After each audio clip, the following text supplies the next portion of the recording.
Good morning, PBL. I wanted to give you a review of this week's tool, Storybird. I know I presented to kindergarten, first, and second grade this week, so I wanted to give you a quick video that you can use as a reference. As you can see, I'm on Storybird's website, and if I go to sign up for free, it will take me to the next page here, and I'm going to tell them that I am an educator. And since I already have an account, I'm just going to go ahead and click sign in with Google. You can do the same thing. When you click sign in with Google, that blank white square that just showed up will actually ask you to basically link your Google account with Storybird.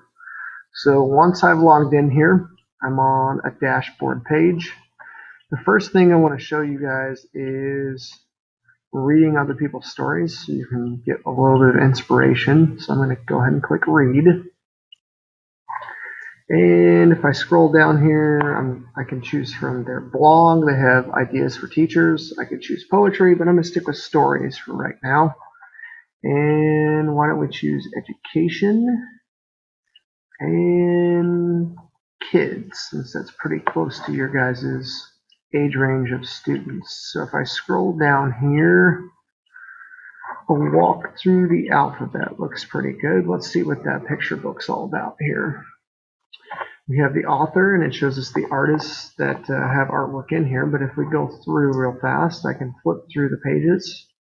And this particular story has Catalina walking her way through the alphabet. So we've got an alligator and birds and a cat, etc., etc. If I click to add it to my bookshelf, I'll go ahead and add it, and I can basically save a digital copy and come back to it later. So it's in my bookshelf. I could also click the share button here, and I can share the link directly. I know kindergarten, we talked about sharing that link with parents. If you wrote a story as a class or you had students write a story, you could share the link directly with them through the Claire Pete website or through email or Skyward, however you wanted to. For those of you who are on social networks, you can share it through those social networks here. You could also share it directly with someone via email. So you just type in their email address and send it to them. So I've got it in my bookshelf. And why don't we go see what that bookshelf looks like?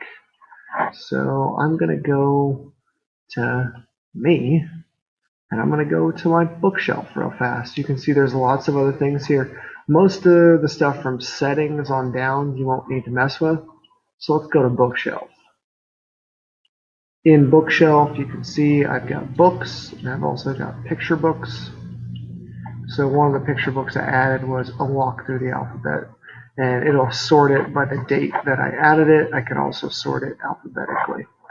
Another question that some folks had in the presentations was the whole following concept.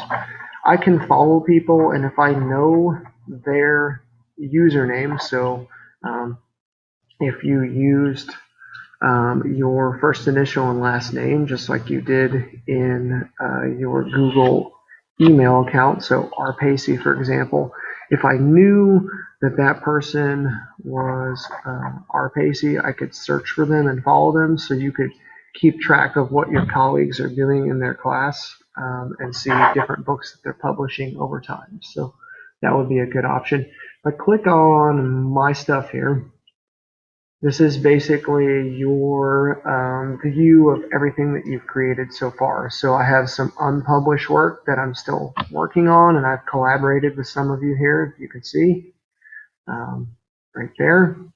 And I can remind those people if they want to participate. I also have control over copying it to someone else's account, making a copy of it so I could use the same idea with multiple classes. So I might say bats with group 1 or bats with group 2, or if you have different intervention students, and I can just go to edit it, or I can publish it directly. So you can see I have a few things that are published. Why don't we take a look at bats and just go ahead and edit that story right now. So it will bring me up to a view here, and you can see I have all my artwork and I have my pages. Let's say I want to create a new page. I'll click the plus button to add a page, and then I can simply drag an image in, and I know it's about bats, and you can see some of these are just animal photos in general. So why don't we just set the scene, sort of, and I know this doesn't exactly fit with bats, so we can change that later if we need to, and then we can type in some sample text. Then make sure here, the tools are in the way, I make sure I click save. Okay, so I'm saving it as I go. If I go to my menu, I can also make sure I click save and close each time. So that's a way I can work on stuff I've already started. If I want to start something new, I'm going to click up here on write. And let's say, since it's kind of a fall sort of theme, I'm going to go ahead and click campfire and see what happens here. That looks good. So we have some artwork here. Maybe that's not quite what I want. I'm going to go back for a second.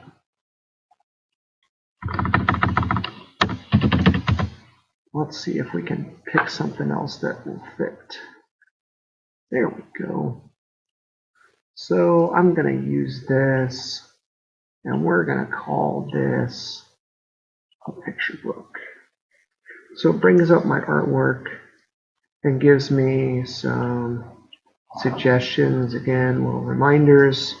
I'm going to start on my cover first, and I'll just make it a classic cover.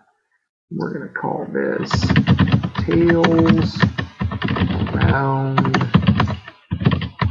the Campfire. I'm going to save that, and then to look at my pages, there we go. And I've got my pages started. I can start my text, and again, I can add a page, and maybe I'm going to tell a story about wolves in the forest, or maybe something a little more cheerful. We'll go with this sort of set the scene. So from here, I can have my students talk about a setting, characters, at the beginning of the story. Maybe we'll call that my first line.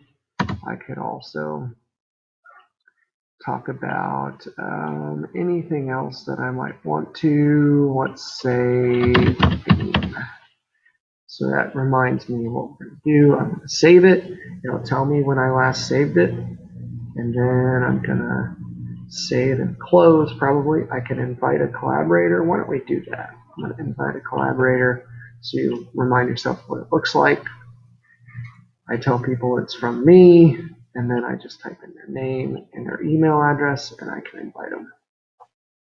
I'm going to cancel that for right now, and we're good. You can see it'll save the books that you've started and see when you started them and who you invited and that sort of thing. So there we are. That's a review of Storybird. If you have questions, please let me know.